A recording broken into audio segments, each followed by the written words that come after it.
Yeah, that's pretty good. Nice. Well, I can't see you, but I see Julian hanging out. Looks like he's in bed already. yeah, he started. Yeah. He already started the race.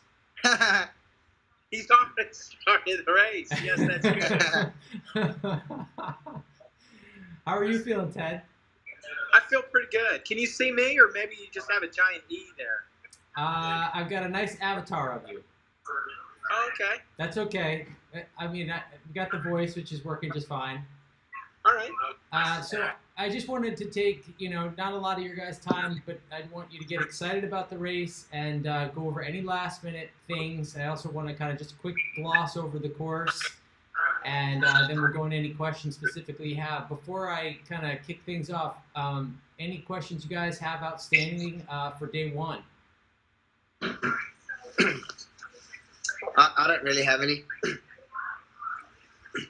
Ted, how about you? Well, questions for day one. I guess, can you hear me okay? Yeah, loud and clear.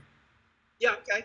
So I guess my plan is, after I swim, I plan to eat a sandwich, a peanut butter and jelly sandwich. Okay. Is that good or not good? Or should, instead of eating the full sandwich, should I just start riding my bike and have smaller bites of a sandwich, like 1/4 of a sandwich at a time as I ride? I would see how you feel coming out of the water. Look, you're going to be pretty hungry. Both of you guys are going to be needing fuel constantly, and Yep. The goal is to make sure that the stomach is consistently emptying. So, foods that you've tested in training, nothing new on race day, but, if you feel good enough to eat something coming out of there, then so be it. The intensity is low enough for both of you guys that you can easily, consume foods. Yeah, Ted, I'm having a peanut butter sandwich, so if that means anything for you. Yeah, and you're doing that after the swim? I've actually got a couple on the kayak. I may even have half during the swim if I want. Gotcha. I'm definitely doing one after the swim, for sure. Okay, cool. Yeah, so that sounds good. That's helpful. And Cliff, as far as pacing, is zone 1 a good idea for all day tomorrow? Zone 2, zone 1, you're ranging between a perceived effort of practically a 2 to a 4 for most of this entire, race. Is that for me as well? Yeah, for the most part, but you're going to have to work a little harder if you're not making the cutoff times, right? We've talked about that, making sure that you're able to execute the splits.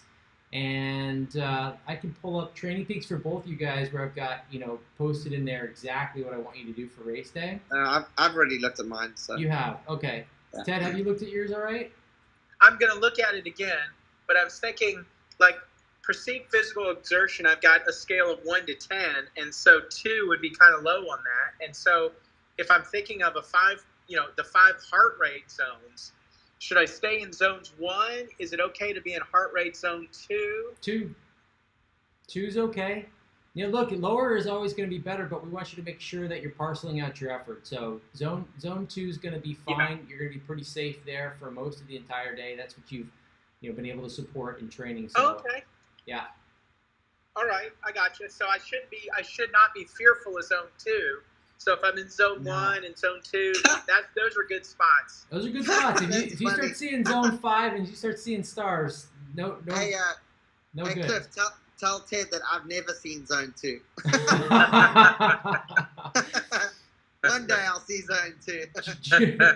Julian started training for triathlon several years ago and has been redlining ever since. I think I'm zone 4 right now. That's good. Yeah, Ted, actually, if you look at your pacing strategy, it's more of a miles per hour kind of a thing. And I've given you a zone 2 max heart rate in there. So if you cruise on over to Training Peaks and start to take a look at that for tomorrow, you're topping out on your bike heart rate, max. I haven't looked at your exact heart rate zones here, but I think zone 2 for you ends somewhere around 135 or so. Oh, okay. My God. Oh, my God. You want to tell him what my max heart rate is, Coach? Like 195? Yeah, I've seen Julian pull up full Ironman somewhere around 170 something. So. Very good. All right.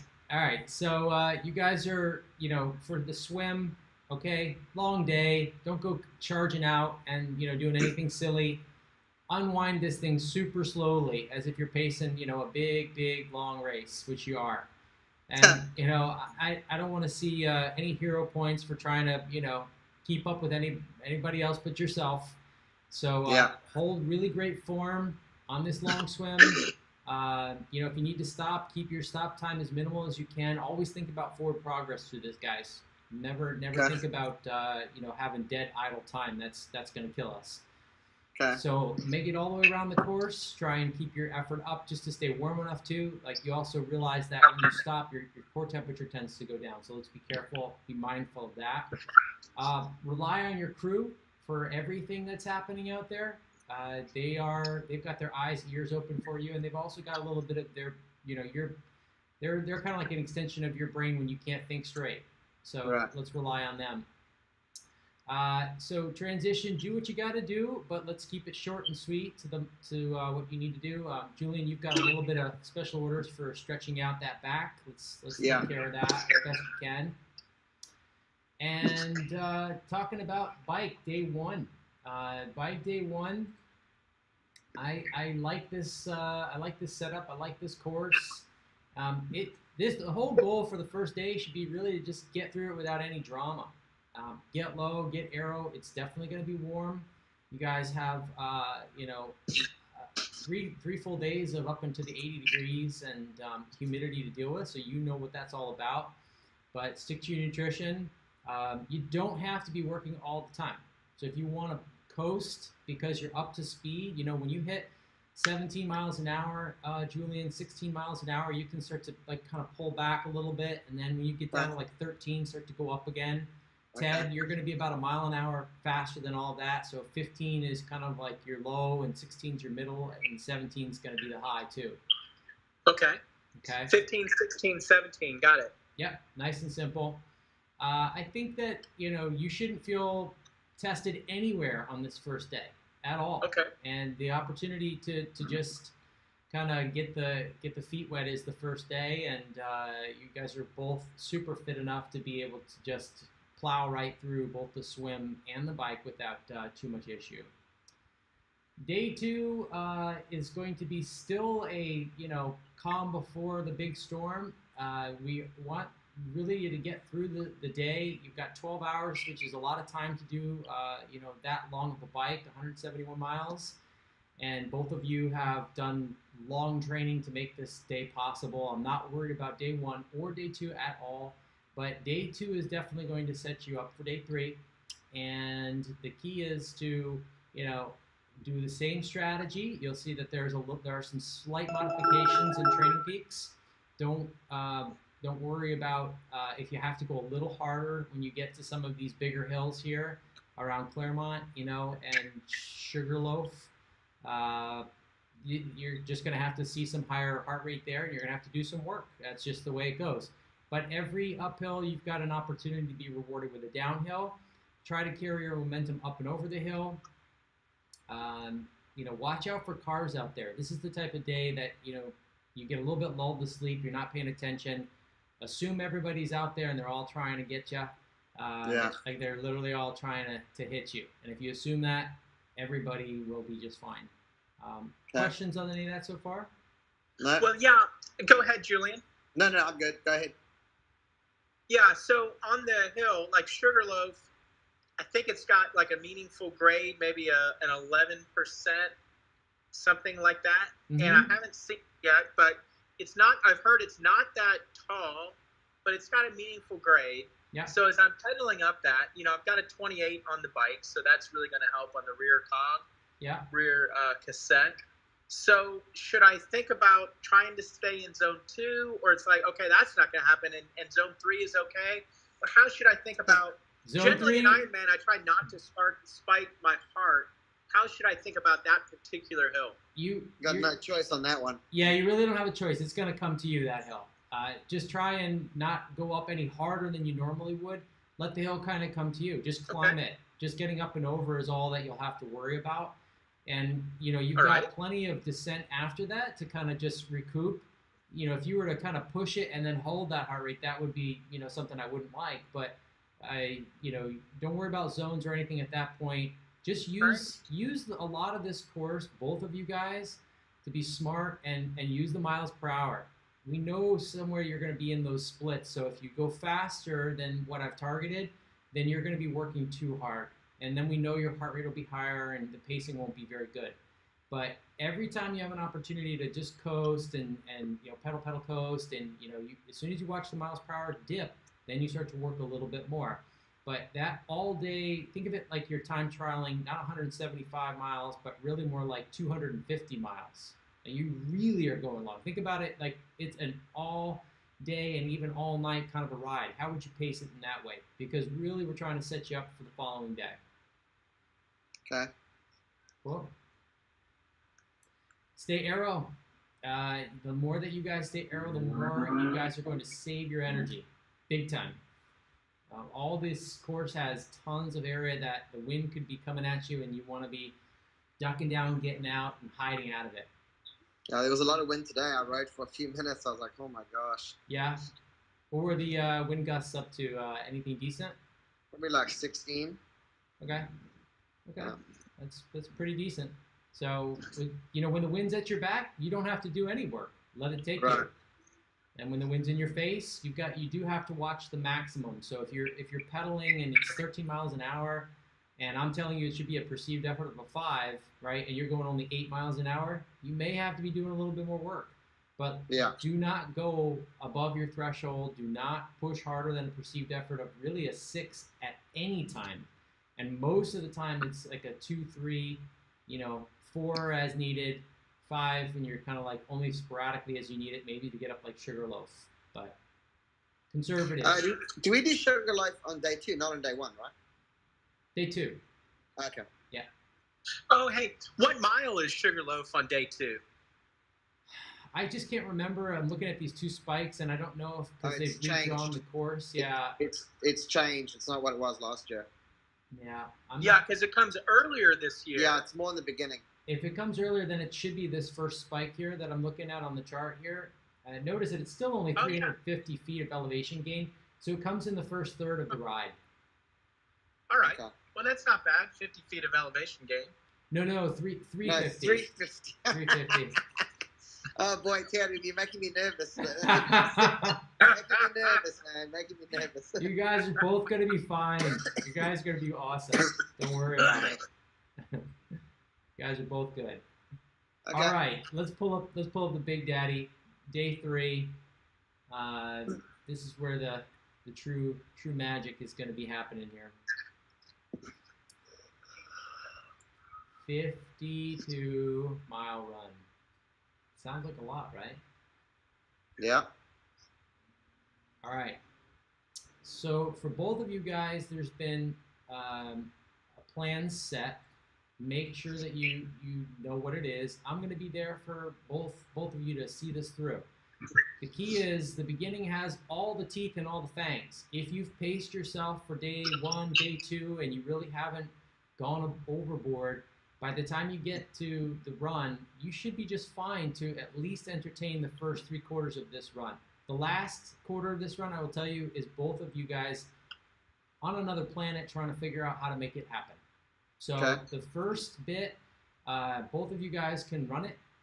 It's going to be hotter, so I want you to run a little bit earlier on because I'm a little bit concerned that it's going to get hot enough that your heart rate will go up. So stay within reason. If it looks like Julian, the heart rate's getting up to like 165, 175, then you got to insert some extra walking breaks for me and get that heart rate down. But you're going to run, I think I had you set to do, let's just see here. I think it's run 2 hours. Yep, the first 2 hours, exactly. And Ted, you've got a similar strategy. You're going a little bit faster. Your paces are a little faster for all of it. And then both of you guys are going to go to a 3-to-1 work to rest relationship. And your paces are both, individualized to both of your thresholds. So make sure you take note of that. And then, you go to 2-to-1 for the majority of it, which is 2 minutes on, 1 minute off. And Julian, by the very end, I'm hopeful that, you may get to this just 1 minute on, 1 minute off. And, we'll see how the timing is shaping up. Do you know where I'm running with you? I don't. Are you going to be with me, or are you going to be with other? I thought you were going to be with us. Yeah, I'm going to be with you running, yeah. I don't know. We were going to sort of trade off. I'm not sure. Maybe Okay. 4 miles here, 4 miles there. There's no idea. Okay. All right. Well, we'll chat about it more after day one. Certainly on the backside. Definitely on the backside. Yeah. Okay. So once you get up and over, kind of this biggest climb here, so to speak, that I don't want to say it's proverbially all downhill, but at least the hardest part of the run is done. And then, it really is mastering nutrition, staying on top of your hydration. And I said this to Julian earlier, Ted, but you really have to stay focused on 3 things. You want to cycle through them in your head all weekend. Nutrition, what's my nutrition? What's my pacing? And what was the third one I have for you guys? Form, thank you. Form. Nutrition, pacing, form. And the form one's an important one because I want you guys to make sure you're not falling apart. That economy over this type of a distance will really take a lot more out of you, and I also don't want you to have any injuries from it too. So if you've done your job and you've really paced well, and you're still going to be finding the most challenging part of this day is these final 15 miles. I think are going to be, just willing it. Both you guys have done long enough runs, up to 30 plus miles. That's a lot of running, and you guys both did lots of long rides. So, you should be fairly confident in that. But still, it's should be, but I'm not for some reason. So you complete it. I have the same fear for you like I had the first Ironman, Julian. I feel like we're back at the first Ironman you ever did. Well, good. That ended well, so let's just go along that way. Yeah. Ted, let's see, other things for you. Questions?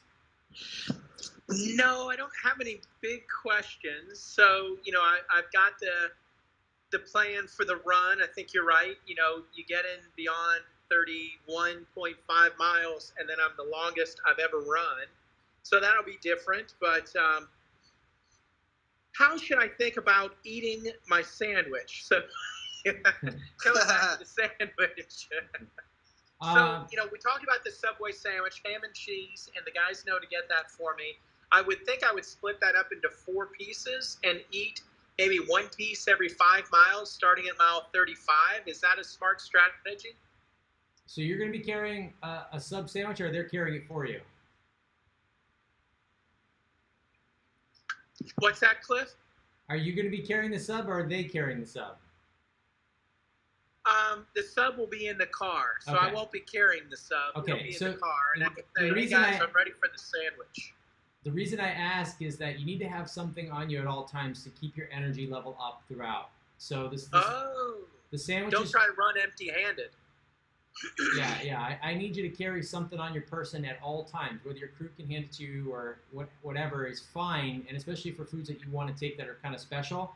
But it's got to be something that you've been using in training on those long runs to supplement with, because that just won't be enough. You're going to find that maybe you don't like, something, but, we want to keep the blood sugar stable throughout the whole race, because you don't want to start slowing too early. So the sandwich is fine. Break it up. You can take in, a Subway sandwich is like 500 to 600 for a foot long. So, maybe you're breaking it up. Yeah. Into a third, and trying to take in a third of it every 45 minutes or so. But that's not going to last you very long. You're going to need you're going to be Subway's new spokesperson by the time you're done with this race. Yeah, I hear you. Double marathon and 1 Subway sub. Yes, you're right. Yeah. No, I got other stuff, and I tell you, should I think? In terms of fluids, should I drink the Carbo Pro while I'm running, or just drink water like I normally do when I run? When you were doing your long runs, what did you practice with? Water. Okay, water's fine. Just stick with water. That the added calories from Carbo Pro are fine. You just need to make sure throughout the race that you're parceling out your effort with your food too, right? Every hour you should be on the run trying to target somewhere around 250 calories an hour. That's the minimum. Okay. All right. If you feel like your stomach's not emptying, then you do have to push the pause button. You can do it for like an hour or 30 minutes, I'm sorry, not an hour and 30 minutes. 30 minutes up to an hour if you have to let it settle. But we can't go much longer than that without, bonking without eating. Okay. Yeah. So the answer is water is great. You need to be taking in your salt stick. You have that? I have that, yeah. Okay.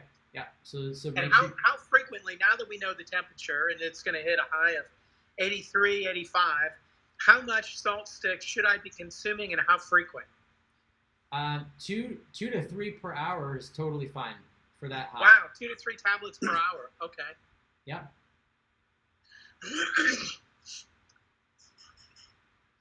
And you kind of gauge how your thirst mechanism's going. Try not to throw everything in the tank that you have available to you. Don't think of it like the giant rolling buffet here. Like, let's keep it simple. Let the stomach accept what you're giving it, and then let it empty. And if you're going to move on to something different, create a buffer of like 20, 30 minutes so that you're not, stacking lots of different food in the stomach, because then it tends to shut down when it gets a lot of different things. Coach, when you say empty, you're not meaning like go to the toilet. You're meaning your body uses that fuel, right? Yeah, exactly. Okay. You're just talking about it actually being absorbed, right? Rather than just sit as a pile in your stomach. Okay. Yeah. That makes sense, Ted? We lose you, Ted? Yeah. Can you hear me? Yeah, we got you. Did you catch all that? That makes sense to me. Yeah, I heard that. I understand that. I got it. Okay, cool. So the other thing is, make sure your crew is helping you with sponges, stay cool off the neck, right? You got your carotid arteries, which throw a lot of heat here. If you can try and keep that cool, that'd be awesome. Sponge underneath the cap is another really good one to do to stay cool. Other than that, always think that forward momentum. Even if you're walking, you may have to find periods of time where you have to walk, but we got to watch the clock. It's you versus the clock on these days. You got 12 hours. The way I've penciled it in, Julian, you're going to need every inch of it on the last day. I think the first 2 days are fine. You're more than clear on both of those first 2 days. Ted, you've got a buffer of about 30 minutes to an hour every single day of a little cushion. Okay.